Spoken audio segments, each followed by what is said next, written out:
Today's topic is brain-machine interfaces. In other words, devices that connect the brain directly to a computer.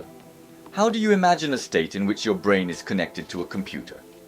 Perhaps you picture a situation where you can move a mouse pointer or a game character just by thinking without using a computer or a game controller.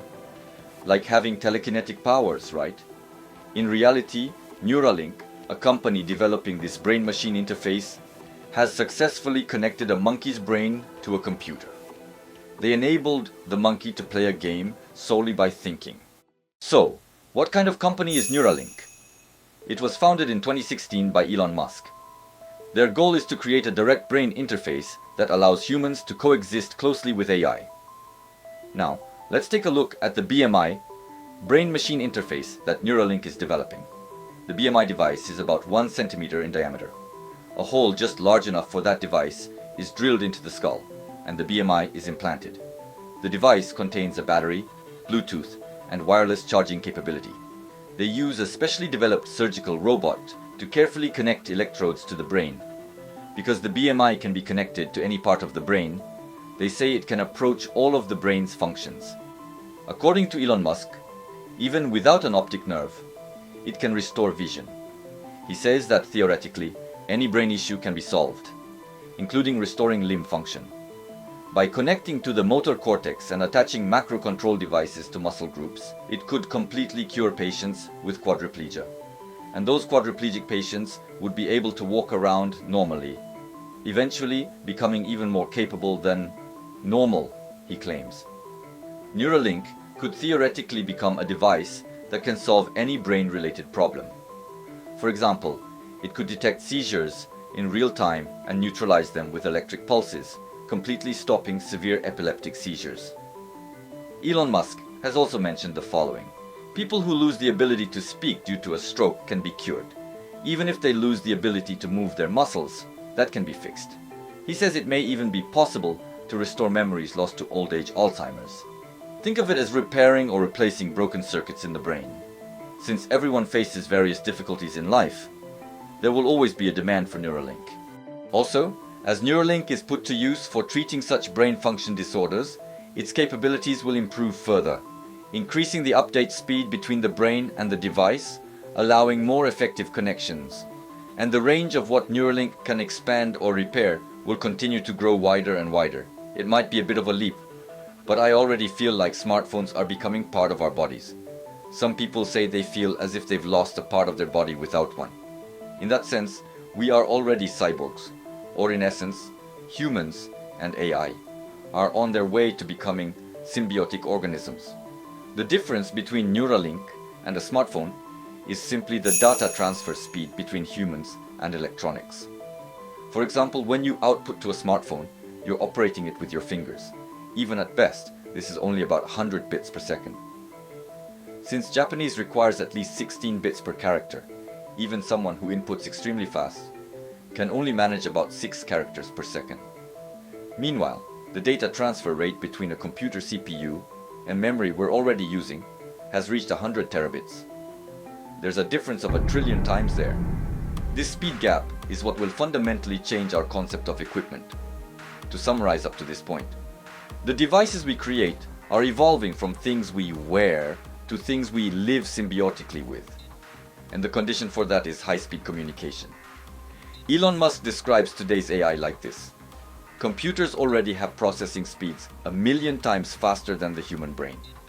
From the perspective of AI that runs on such hardware, talking with humans is like humans talking to a tree. Even with the smartphone's recording function, it's impossible for humans to record visuals as accurately as machines can. Neural networks and the human brain aren't exactly the same mechanism, but that disparity is unmistakably a fact. If Neuralink becomes highly advanced, it might let us fully replay our memories, including all 5 senses.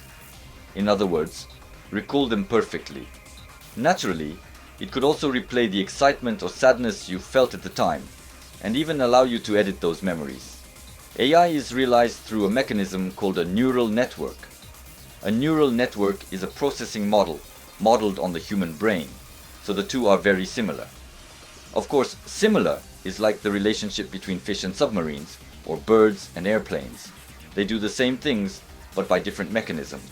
Similarly, the brain and AI's neural networks are similar, but not identical. In fact, within an animal's brain, each part isn't identical. There are differences depending on the part. At the center of the brain is the relatively primitive limbic system, and surrounding it is the cerebral cortex. In other words, there is a primitive brain region and a more intellectual region capable of handling complex concepts that monkeys can't understand. The cerebral cortex is overwhelmingly more intellectual than the limbic system, but they work in cooperation. Neither alone can produce the current human condition. Both have important roles. If you consider the limbic system the first layer of the brain, the second layer would be the cerebral cortex.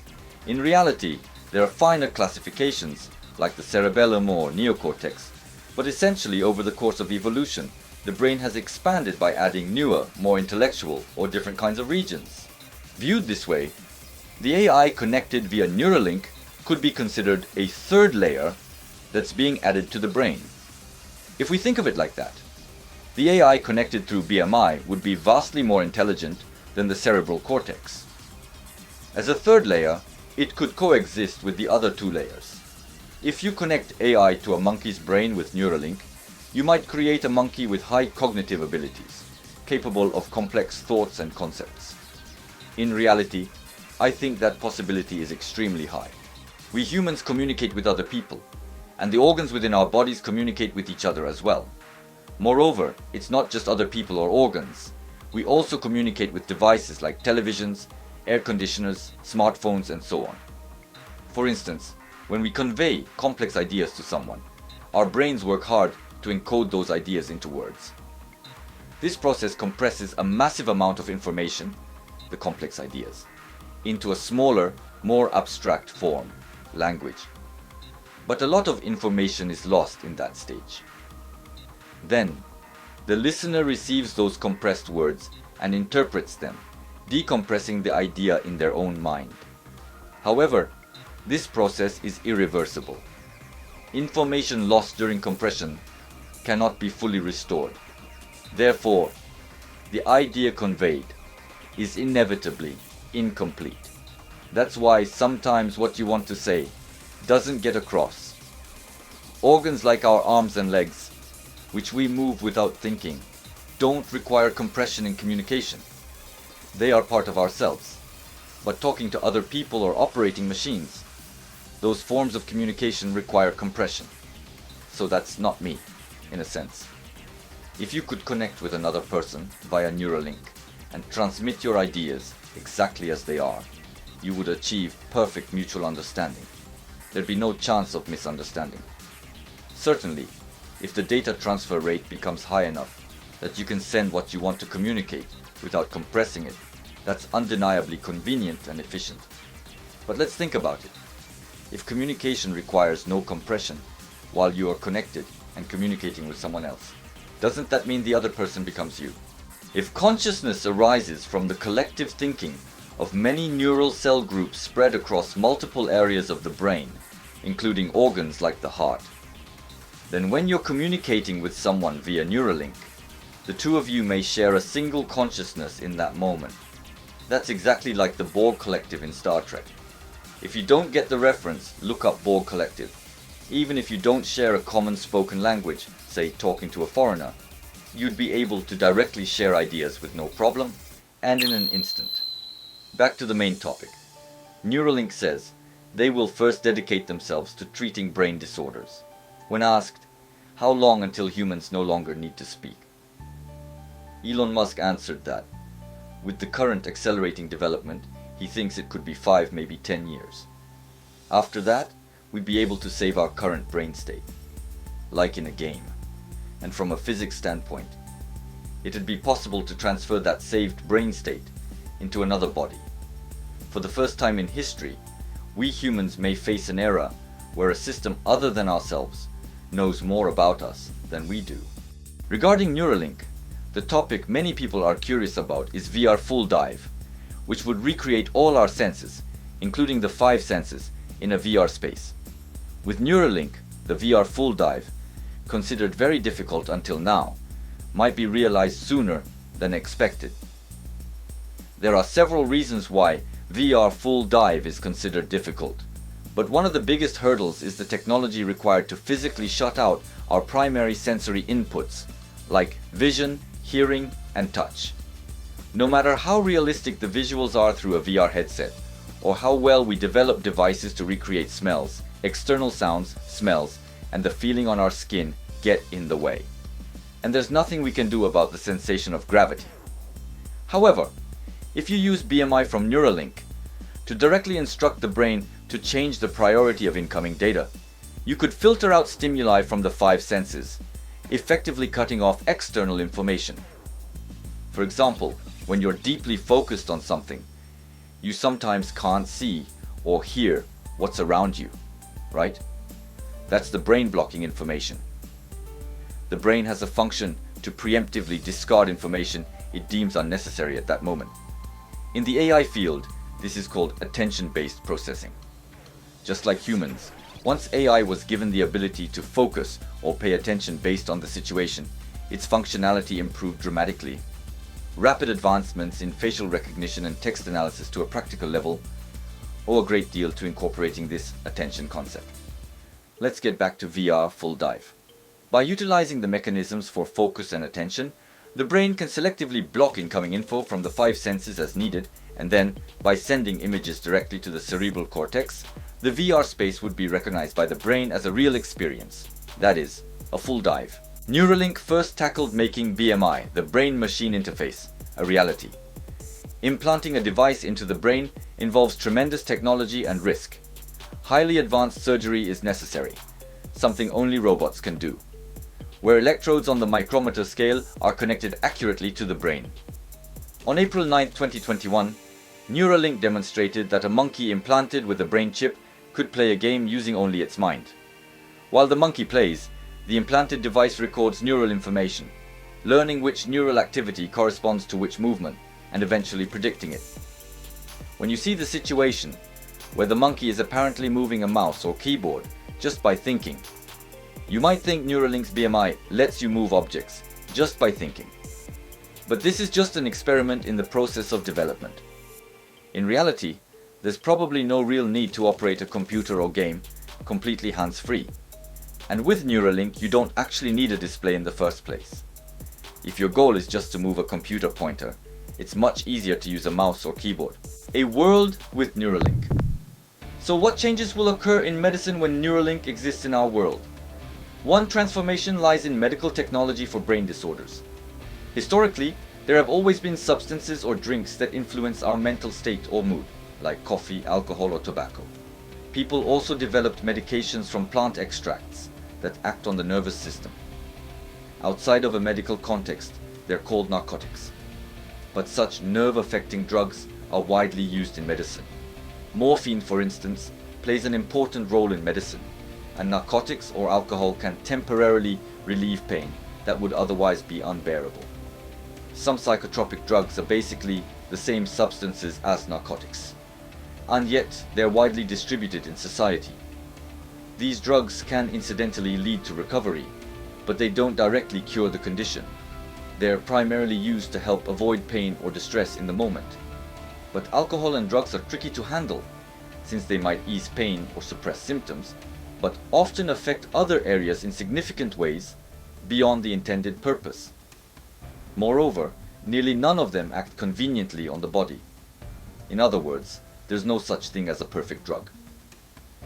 Medications keep working even when their effect is only needed at certain times.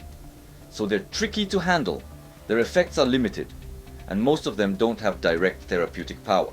Indeed, most offer no direct cure. If we use Neuralink in healthcare, we could selectively adjust the pain or discomfort the brain perceives through information input-output.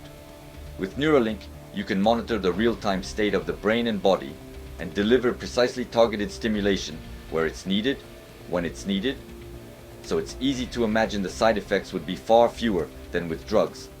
In other words, it won't cause unnecessary effects like drugs can. An even bigger advantage over medication is that it can do more than temporarily remove pain. It can actually treat it.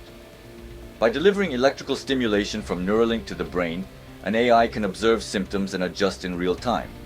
Put simply, it can monitor the current state of the brain, see how it's changing, and adjust stimulation accordingly when needed. If it detects a side effect from that stimulation, it could switch to another method. Or if there's a defect in the brain, it could compensate for it forever. In simple terms, from an outward view, you'd appear cured.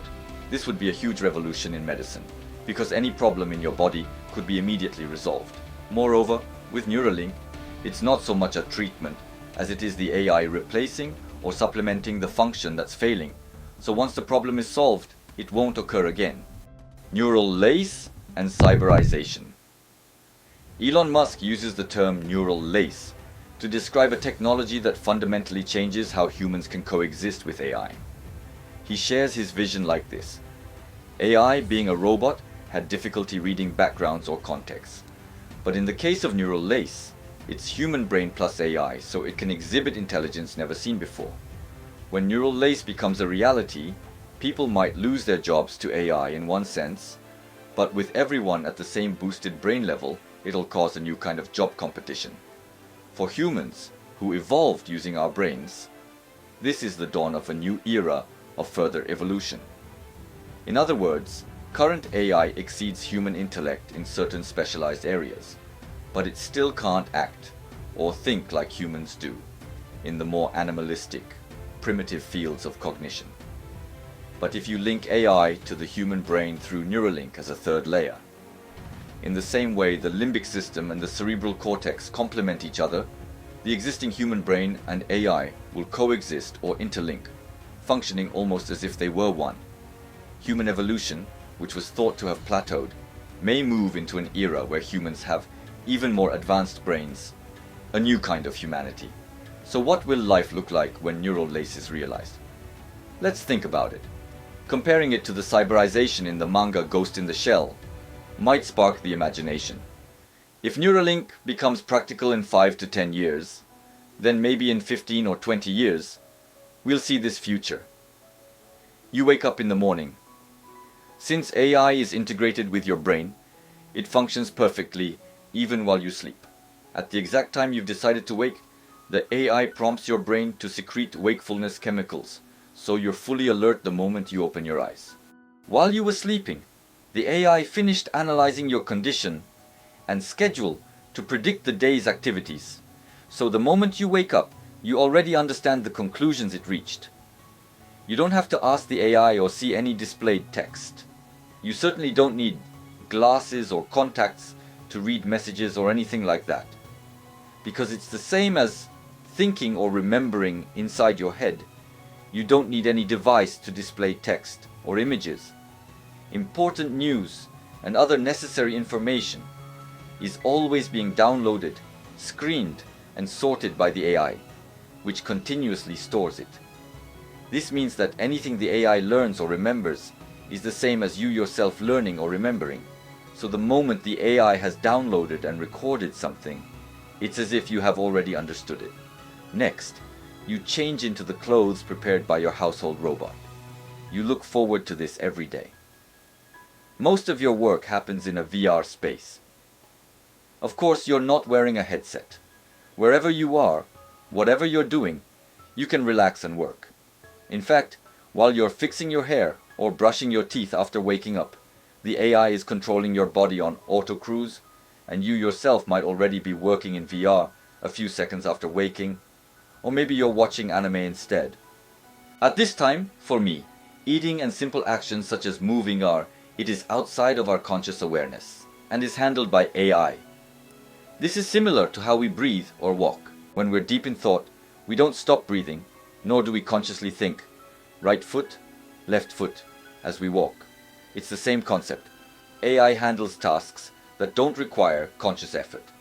If you happen to take an interest in your meal, you can focus on it, just as you can consciously take a deep breath anytime. Your home is fully smart. All information, such as the location of family members or the home's temperature, is shared among your AI and other computer systems, so your appliances, doors, lights, curtains, etc. move automatically without needing your commands. Communication with your family might be entirely wordless. If you don't specifically want something else, your food is automatically printed. It's nutritionally complete and always tastes good, and the AI adjusts your appetite and dopamine levels so you remain healthy and satisfied. If you want a beer, it can instantly make you feel thirsty. You can experience any product with all 5 senses via the internet, so you can try products virtually before buying them, or taste test before deciding. Although maybe taste testing becomes meaningless at that point, and of course, you can fall asleep instantly. You might even do daytime activities while you sleep, so the whole concept of sleep may change. Yet you'll always be healthy, because the AI is constantly monitoring and optimizing you. Cyborg avatars. By combining the connected AI and your brain, it will also be easier to mechanize your body. You can have a separate robot that you transfer your consciousness into, moving and experiencing it as if it were your own body. You could have small or large robots, doing activities at all sorts of different scales. Naturally, you can change your physical structure as you wish. If you just download how to operate those expansion devices and let the AI learn, you'd likely handle something complex like forearms with ease. Risks of cyberization. Of course, there must be unknown risks in cyberization via Neuralink. Based on predictable issues, the major one is hacking. But there's something even scarier than that. Unexpected psychological damage. If you communicate externally using Neuralink without any measures in place, you might receive information that the human brain has never before experienced, potentially dangerous to the mind. Normally, external information is compressed as language or expression, then we interpret, decompress it. But with direct input through Neuralink, we risk an enormous mental shock. Even if we set up filters to avoid dangerous information, historically, we've never been able to completely eliminate computer viruses or malware, so significant risk may remain. Are you starting to see how the future might change? We may enter an era where it's impossible to tell what's virtual and what's real. The biggest concern, I feel, is that once our consciousness and AI combine into a single consciousness, we might reach dangerous conclusions or make problematic judgments that even we ourselves don't foresee. That risk can't be eliminated. Strictly speaking, there's no doubt I will no longer be just me. Through Neuralink, we'd instantly acquire many talents, gain awareness of things we couldn't understand before, and all sorts of new insights would appear before us. Our thinking speed would become incomparably faster, and our old lifestyle might feel like slow motion. It's said that people with high IQ feel stressed because they can't match the speed of those around them. As Elon Musk predicted, a human in symbiosis with AI talking to a normal human might be like us talking to a tree. So it might be extremely difficult for AI-fused humans and original humans to live in the same community. Could you accept symbiosis with AI? I think I probably would, but if my family couldn't accept it, I'd hesitate. Most of humanity, including myself, has high motivation to improve themselves. We want to know more, become better. We're driven by such desires. If we know that simply coexisting with AI would give us talents and abilities, allowing us to maintain optimal mental and physical states, it's hard to find a reason to refuse. Most likely, most humans will move towards wanting symbiosis with AI. I'm almost certain. Now, the speed of change in this world is increasing exponentially. High-quality movies, TV shows, anime, manga, and music are produced in huge quantities, consumed almost for free. Songs we used to buy for 1,000 yen each are now available for mere pennies via subscription services and social media. In an era where we can access such vast amounts of information, it seems we're heading toward a lifestyle focused on how efficiently we can consume massive amounts of content. We watch a movie summary and feel satisfied. We sample new music one after another. Are we truly enjoying it? Were we really seeking that in the first place? In fact, though not widely known, there's a clear reason most people, when faced with an abundance of information, consume it ravenously. That reason is dopamine. We naturally become interested in optimization and new information. This is an important function we gained through evolution. They say even lions, thought to hunt only out of necessity, will hunt unnecessarily if a huge herd of prey suddenly appears before them. Animals don't consider the balance of the overall environment. They just evolved to take whatever action is best for survival. Humans are the same. We evolved to become interested in a lot of nearby information. In ancient times, resources were limited, and the presence or absence of information could be life or death. But for modern humans, those threats don't exist in the same way, and we're now surrounded by not only local information, but also vast amounts from afar, via TV or smartphones, like a lion constantly facing a gigantic herd of prey. In other words, encountering new information releases dopamine. Solving or optimizing something also releases dopamine, so we engage in consumption, regardless of whether it has purpose or meaning. We do this almost reflexively. Yes, whenever we feel a sense of fulfillment, dopamine is released. The reason modern people want to gather a massive amount of information broadly, even if superficially, isn't our own conscious wish, but a mere animal instinct triggered by dopamine. In other words, modern people haven't changed. The environment has changed drastically.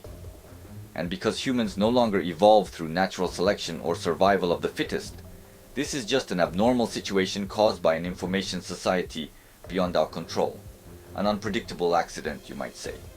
Thus, we have a modern society that unintentionally gave rise to our obsession with collecting superficial information of little genuine value. Perhaps humanity has reached a stage where, rather than being trapped by an environment we can't control, we adapt by changing ourselves. Hence the move toward AI symbiosis. Behaviors driven solely by dopamine for fleeting gratification, which provide no real value, aren't what we truly desire. With AI symbiosis, we could easily regulate that. Moreover, neural lace, the coexistence of AI and the brain, would allow us to handle a vast amount of information and also maintain depth of understanding. To an outside observer, future humans may appear constantly busy and hurried, but with neural lace, our baseline processing speed would be higher, so our lives would be quite normal to us, fundamentally unchanged at heart.